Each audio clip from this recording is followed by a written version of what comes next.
You need to know everything that leaves your bank account. Everything, and also everything that comes in. So especially all the big chunky ones. When I look at my outgoings every month, there's no massive big chunks. It's just lots and lots of small stuff. Vicky and I looked in the other day, and like one of the businesses, we have 40 to 50 grand a month outgoings, and we're looking for the big chunky ones. We're like, well, there's no big chunky. It's just shitloads of 300, 500, 600 quid outgoings, but 40 grand a month's worth, and it's a bit frustrating. So I guess I think it's because there's a lot of bloat in that business, because I've always focused on growing, which meant I've sort of just grown, and I guess what I should do is just cut up my card and get a new bank card, because a lot of those outgoings are probably linked to the card, and it's just recharging the card every month. So that's one way to cut expenses. But this goes back to the 4 accounts that I mentioned.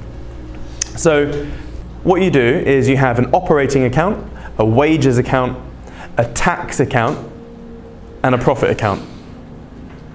Now obviously I put VAT and corporation tax here together, but so every single thing, but you do this twice a month. So maybe the 10th and the 25th of the month, and you do a bit of a rebalancing twice a month. So you look at your bank account and go, right, over the last 10 or 15 days, here's everything that entered the operating account. So remember, everything comes in and out of the operating account. And so let's say it's 25 grand, let's say. Now, after a few months, you'll know what your business metric, your business percentages are. So for this business, whatever it was, I knew that in order to run the business, I needed at least 50% of everything that entered the business to stay in the operating account, to pay bills, expenses, and blah, blah, blah. 20% I realized I was spending on wages. So what you do is that, when you're doing this rebalance, you're keeping 50% here, 20% you then transfer into your wages account. Your tax, obviously divided by 6 to get your VAT, and then obviously you've got 19, here, you can see this is old because it's 19% corporation tax now, not 20%. But at the time, what I was doing is 20% of profit was basically, I did a spreadsheet macro so that it would take 20% of whatever that box equated to and put it into there and put them together. Now, you'll always end up putting more money in the tax account than you need, which is much better than having less in your tax account than you need. What do most businesses do?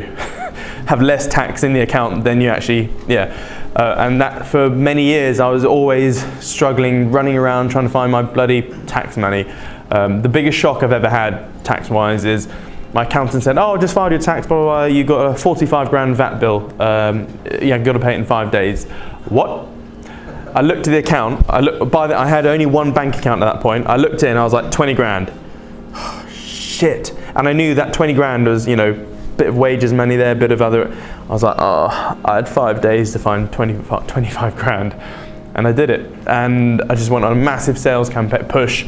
But the thing is, that business had such a low margin, it took me 18 months to get back to break even. What I'd basically done is robbed myself. I was using current sales of now to help pay the VAT. So I basically pushed myself back 3 months in terms of a VAT bill return, but I have no margin to recoup that loss. So it's 18 months. I was bloody running around in a hamster wheel for 18 months. And so you do this, so you just separate it. So what I did, I just got my spreadsheet, put in whatever came in, it did all that, and then I just basically transferred from account to account. If you have everything in one account, you don't know what's yours, what's not, because most of it is not your money. Like the wages, it's not your money. Tax money, it's not yours. And so what you say to yourself, and you promise yourself, anything that enters this profit account, you take out. That is your divvy. Obviously, so that means if you sell something for 100 quid, you know that, 10 quid of that's mine. Your business could be a higher margin one, it could be 50, whatever.